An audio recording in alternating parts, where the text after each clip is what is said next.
Sakal Gunar Vande Guru Sri Charanaravindan.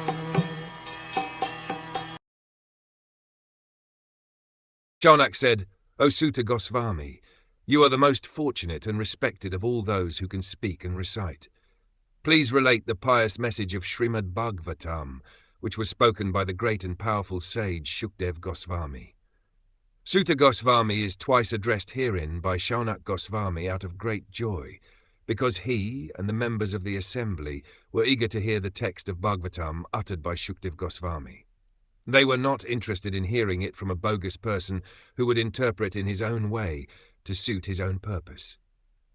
Generally, the so-called Bhagavatam reciters are either professional readers or so-called learned impersonalists who cannot enter into the transcendental personal activities of the Supreme Person. Such impersonalists twist some meanings out of Bhagavatam to suit and support impersonalist views, and the professional readers at once go to the 10th canto to misexplain the most confidential part of the Lord's pastimes. Neither of these reciters are bona fide persons to recite Bhagavatam.